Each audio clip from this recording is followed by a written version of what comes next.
берме балалар, біздің бүгінгі сабағымыз өте ерекше сабақ. Ашық сабақ өтеміз.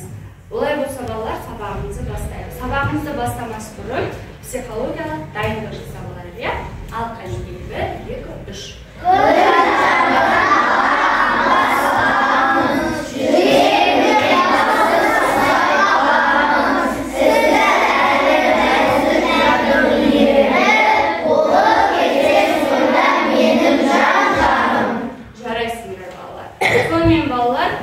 Үйге қандай тапсырма берілді? 44. Үйге қандай тапсырма берілді? 61-ші бет 44-ші жаттығу. Не істеу керек? Өлеңнің қайтасын тарту керек. Өте жақсы. Кім дайын? Айзере. Старылыққа жол берме, бақталастық білдірме. Сыйлап үлкен кісіні, қамқорлыққа ал кішіні. Өте жақсы. Дұрыс па? Қатесін түзеген ба? Қандай қателік бұл жерде? Жол берме. Өте жақсы. Келесі тағы бір-екі оқушы. Арслан. Құштарлыққа білдірме, бақталастыққа жол берме, сыйлап үлкен кісіні, қамқорлыққа ал кішіні. Құштарлық емес, не деп тұр балалар? Құштарлық деп тұр. Өзіміз қатесін түзейміз деп, қате жіберіппіз Арслан. Келесі Асылып қой. Құштарлыққа жол берме, бақтарлыққа білдірме, сыйлап үлкен кішіні, қамқорлыққа ал кісіні. Өте жақсы. Келесі Жантөре. Құштарлыққа білдірме, бақтарлыққа жол берме, сыйлап үлкен кішіні, қамқорлыққа ал кішіні. Дұрыс па балалар? Өте жақсы. Қай жерден қате кетті? Кішіні, соңында. Не болады еді? Кісіні. Өте жақсы. Өздеріміз қатемізді түзейміз деп, қате жіберіп жатырмыз. Енді менің нұсқамды тыңдайық. Іштарлыққа жол берме, бақталастық білдірме, сыйлап үлкен кісіні, қамқорлыққа ал кісіні. Дұрыс па? Қатемізді олай болса түзейміз. Жарайсыңдар балалар. Олай болса балалар, біз жаңа тақырыпты бастамас бұрын өткен тақырыпты есімізге түсіріп алайық. Ол үшін мен әр оқушыға сұрақтар беремін. Сол сұрақтарға жауап беру арқылы алма ағашына жауап бере алсақ қана алманы алма ағашына апарып жапсырамыз. Түсінікті ма?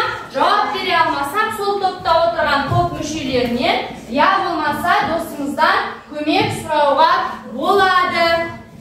Олай болса, қазір 1-2 минут уақыт берем, тез-тез ақылдасып, көмек сұрап, бір-бірлеріңмен сұраққа жауап дайындап алсаңдар болады.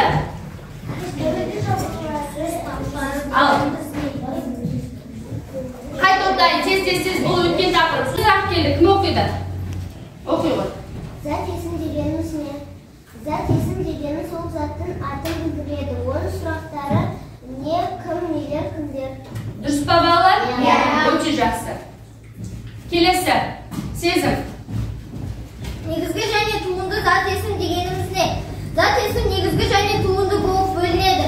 Негізгі түбірде болған зат есімді негізгі зат есім дейді. Мысалы, күй, сурет. Түбір сөзге жұрнақ жалғану арқылы жасалған зат есімді туынды зат есім дейді. Мысалы, күйші, суретші. Дұрыс па балалар? Өте жақсы. Келесі, тағы кімге сұрақ келді? Өткен тақырып бойынша оқимыз Хазира. Сөз таптары деген. Зат есім, сын есім, сән есім, етістік. Олар сөз таптары. Олар заттың сапасын, санын, атын білдіреді. Оларға кім, кімдер, нелер, қаншаншы, қандай деген сұрақтарға жауап береді. Дұрыс па балалар? Өте жақсы. Алма ағашына. Тағы қай топқа сұрақ келді? Арслан.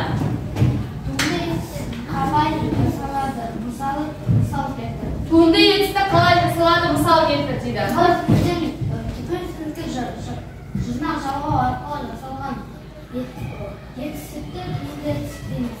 Мысалы, ойла, ақылдас, ақты. Өте жақсы. Ой деген түбір, оған ла деген жұрнақ жалғану арқылы ойла. туынды етістік жасап тұр, иә? Өте жақсы. Жақсы. Келесі. Қарақат.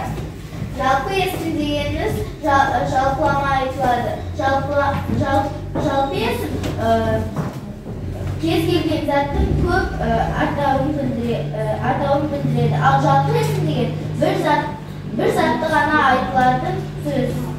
Өте жақсы. Бүгін тақырып есімізге түсті, иә? Зат есімнің етістікті, дара етістік, күрделі етістік, жалпы есім барлығы есімізге түсті. Енді балалар тақтаға назар салайық. Не көріп тұрмыз балалар? Алма ағашы. Алма ағашы. Қане балалар, алма ағашын сипаттайықшы? Сипаттайық. Қалай сипаттасақ болады? Алма ағашында алмалар қызыл. Тағы қалай сипаттаймыз? Айта береміз. Жантөре. Алма ол дөңгелек. Асыл. Қалай сипаттаймыз?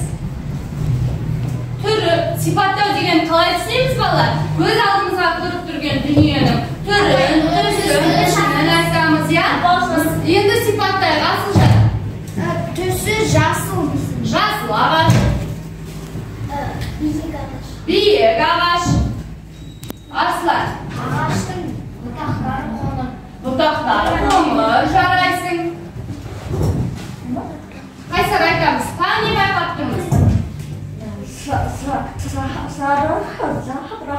Жапырақтары сары жарайсың.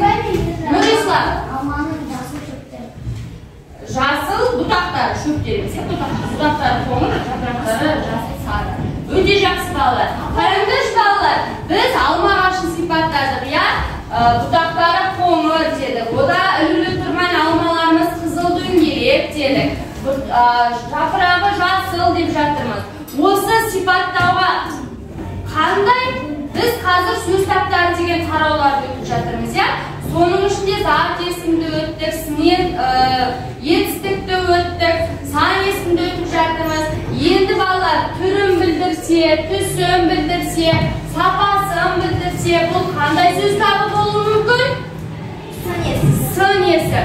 Өте жақсы балалар. Кез келген заттың сапасын білдірсе,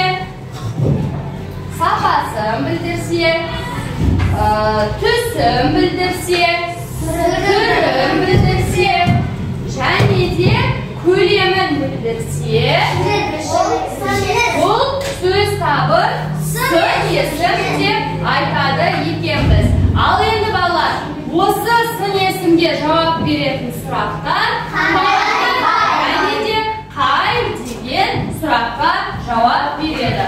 Ұмытпаймыз, иә балалар? Бүгінгі біздің жаңадан өтетін тақырыбымыз сын есім.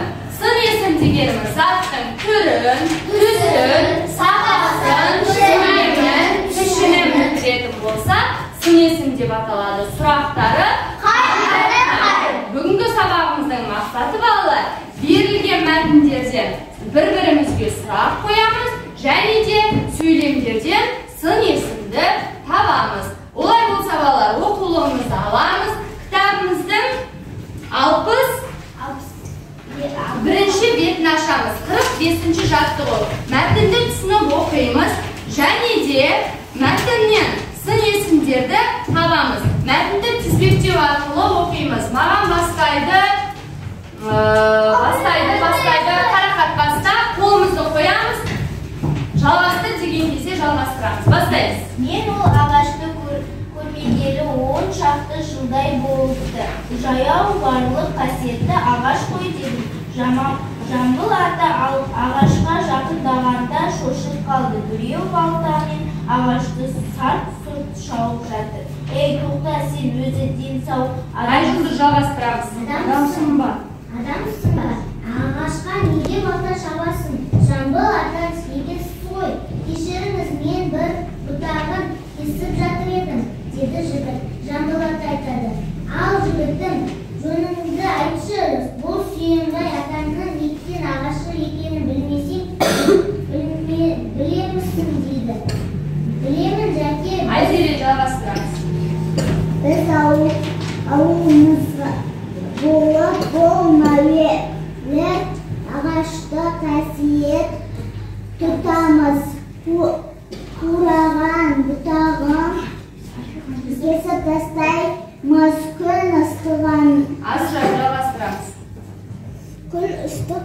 Ağaçta Fulyesince cemada mescidi jület. Hazira жалғастырамыз. Мен ол ағаштың көмегіне 10 шақты жылдай болыпты. Жаяу барған қасиетті ағаш қой деді Жамбыл ата. Ағашқа жақындағанда шошып қалды. Біреу балтамен ағашты сәт шауып жатты. Ілияс, жалғастырамыз. Мен жоқтан соң өзің тау адамсың ағаш. Демаламыз деді жігіт. Өте жақсы балалар. Біз енді бір-бірімізге сұрақ қояйық. Мәтін арқылы. Қандай сұрақ дайындасақ болады мәтін арқылы?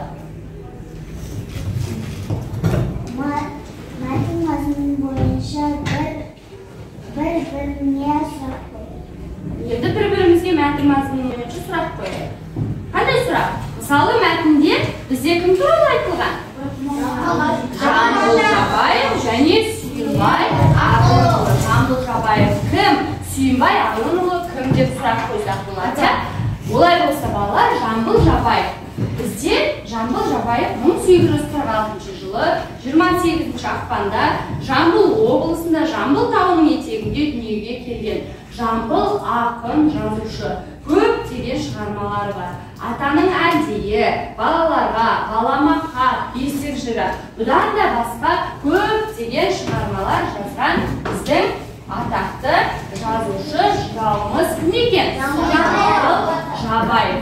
Келесі балалар Сүйінбай Ағынұлы деген кім? Сүйінбай Ағынұлы 1815 жылы қазіргі Алматы облысы Қаракестек ауылында дүниеге келген талантты ұлы қазақ ақыны және айтыстың аңызы екен. Сүйінбай Ағынұлы 1815 пен 1898 жылдар аралығында өмір сүрген. Атақты тұлғалармен таныстық балалар? 10 деген бізде сан есім. Келесі бар ма? Қарақат, басқаларымыз сабаққа қатысамыз. Жаяу барлық қасиетті ағаш қой деді Жамбыл ата. Қасиетті. Қасиетті. Қандай сұрақ қоямыз?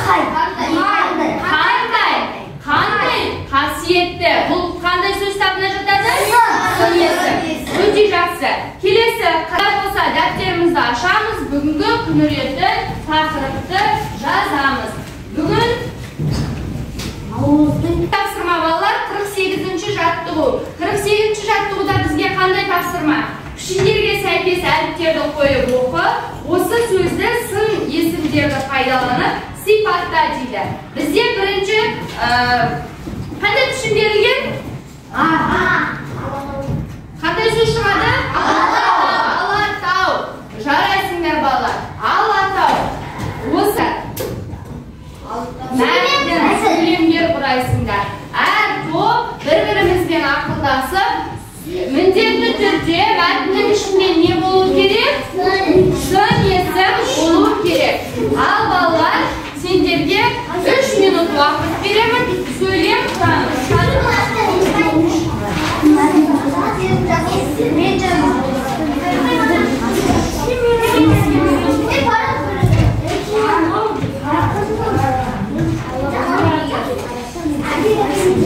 Шығамыз. Кім шығады? Тез. Алатау ең биік таулардың бірі. Алатаудың басында аппақ қары мен өзені мұз болып қатқан. Ол жерде ағаштары өте көп. Адамдар ол жерге демалуға келеді. Өте жақсы. Бұл сөйлемдерді снесін байқаттық па балалар? Қандай снесіндер? Қандай сұрақтарға жауап береді? Қандай биік, қандай түсін және де несі айтып тұр? Көреміз айтып тұр. Өте жақсы. Келесі отыра қойды. Жарайсыңдар. Келесі қай топ дайын? Шығамыз.